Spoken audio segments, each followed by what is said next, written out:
Makan roti di pagi hari. Roti manis enak rasanya.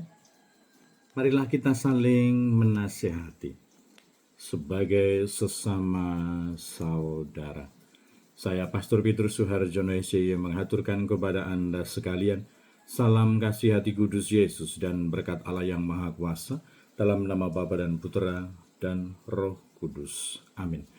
Pada kesempatan ini bersama-sama kita akan mendengarkan dan sekaligus merenungkan bacaan Injil dari Injil Matius bab 18 ayat 15 sampai 20.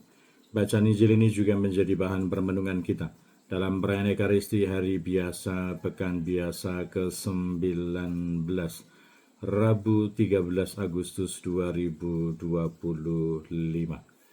Pada suatu kali Yesus bersabda, "Apabila saudaramu berbuat dosa, tegurlah dia di bawah 4 mata. Jika ia mendengarkan nasihatmu, engkau telah mendapatnya kembali. Jika ia tidak mendengarkan engkau, bawalah seorang atau 2 orang lagi, supaya atas keterangan 2 atau 3 orang saksi, perkara itu tidak disangsikan. Jika ia tidak mau mendengarkan mereka, sampaikanlah soalnya kepada jemaat. Dan jika ia tidak mau juga mendengarkan jemaat, pandanglah dia sebagai seorang yang tidak mengenal Allah atau seorang pemungut cukai. Aku berkata kepadamu, sesungguhnya apa saja yang kamu ikat di dunia ini akan terikat di surga, dan apa saja yang kamu lepaskan di dunia ini akan terlepas di surga. Dan lagi aku berkata kepadamu, jika 2 orang daripadamu di dunia ini sepakat meminta apapun juga, permintaan mereka itu akan dikabulkan oleh Bapa-Ku yang di surga. Sebab di mana 2 atau 3 orang berkumpul dalam namaku, di situ aku ada di tengah-tengah mereka." Demikianlah sabda Tuhan, terpujilah Kristus. Saudara-saudara yang terkasih, selamat pagi. Bagaimana kabar Anda hari ini? Semoga selalu sehat, berbahagia, bergembira, bersukacita luar biasa, dan senantiasa merasakan kasih dan penyertaan Tuhan di hari yang baru ini. Semoga Anda sekalian, kita semua tetap setia dan tekun, saling mendukung dan mendoakan satu sama lain, supaya kita diteguhkan dalam iman kita, dikokohkan dalam harapan kita, dan dikobarkan dalam kasih kita kepada Allah dan juga kepada sesama. Kita berdoa untuk mereka yang sudah tua, yang lansia, yang sakit. Kita berdoa untuk mereka yang masih kecil, yang masih dalam masa pertumbuhan. Kita berdoa untuk mereka yang masih di bangku pendidikan. Kita berdoa pula untuk mereka yang sudah selesai sekolah dan sedang mencari pekerjaan dan juga teman hidup yang tepat. Kita berdoa untuk mereka yang terus aktif ikut berpartisipasi dalam kegiatan pelayanan pastoral untuk kemuliaan Tuhan dan keselamatan sesama. Kita juga berdoa untuk mereka pribadi-pribadi dan juga keluarga-keluarga yang menghadapi persoalan-persoalan kehidupan. Semoga Tuhan meneguhkan, menguatkan, menolong mereka untuk bisa mendapatkan jalan keluar yang terbaik. Kita juga berdoa untuk mereka yang sudah meninggal. Semoga berbahagia bersama dengan para kudus di surga. Dan saya mengajak kita semua untuk terus tekun mendukung dan mendoakan segenap panitia tabisan imam Keuskupan Timika yang akan dilaksanakan pada tanggal 18 Oktober nanti. Semoga mereka dikaruniai kesehatan yang baik, rezeki yang berkecukupan, damai sejahtera, sukacita, rahmat tanggung jawab, rahmat iman, dan rasa persaudaraan untuk memuliakan Tuhan dan juga melayani sesama.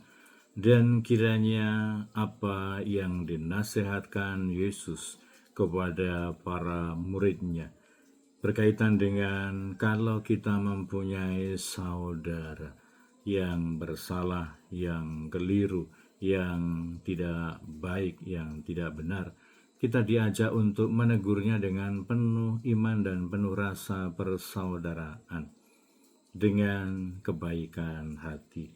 Maksudnya supaya dia bisa bertobat dan kita mendapatnya kembali sebagai orang beriman, sebagai orang yang benar, sebagai orang yang baik.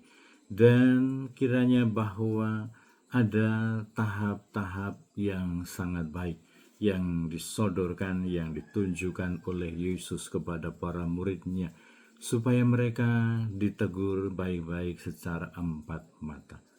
Kalau tidak mau mendengar, baru tahap berikutnya kita mengundang saksi. Kalau sudah diberikan kesaksian, ternyata tidak mau bertobat dan tidak mau berubah juga, maka baru soalnya dibawa kepada jemaat. Dan kalau memang dia masih kepala batu dan tidak mau mendengarkan kebaikan kebenaran Allah, kita membawanya atau kita menganggapnya sebagai orang yang tidak mengenal Allah.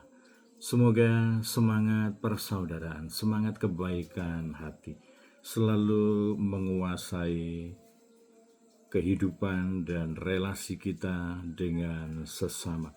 Semoga kita tidak memiliki perasaan negatif, tidak berprasangka, tidak mudah menuduh, apalagi memberitakan sesuatu yang tidak baik, yang belum tentu benar, tetapi sebuah nasihat rohani yang sangat luar biasa diberikan oleh Yesus, bahwa kalau seandainya bahwa kita berpikir dan kita mengira bahwa ada saudara yang bersalah, kita ajak bicara baik-baik, empat mata.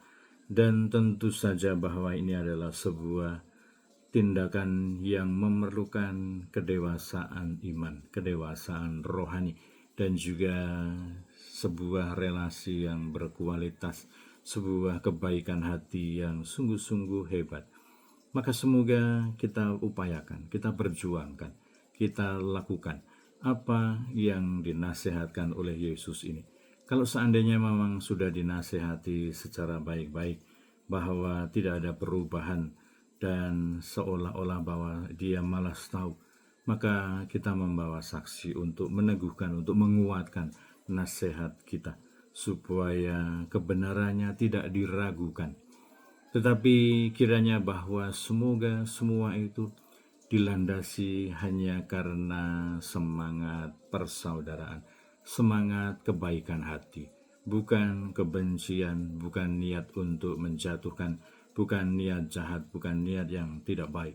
Tetapi sebaliknya, semoga itu terus mengasah semangat kebaikan hati, semangat persaudaraan, semangat cinta kasih Allah, seperti Yesus yang datang ke dunia, bukan untuk menghakimi, bukan untuk menghukum, tetapi untuk mengingatkan, menyelamatkan orang yang bersalah, orang yang berdosa, supaya mereka kembali ke jalan Allah, supaya mereka bertobat. Dan itulah cita-cita kita, harapan kita, keinginan kita, apa yang kita ungkapkan lewat kebaikan hati kita, mengingatkan, menegur, mengajak orang untuk kembali kepada Allah, karena cinta kasih Allah, karena kebaikan Tuhan, karena kebaikan hati kita, bukan karena perasaan negatif, menjatuhkan, menyalahkan, dan atau bahkan mencari-cari kesalahan orang lain.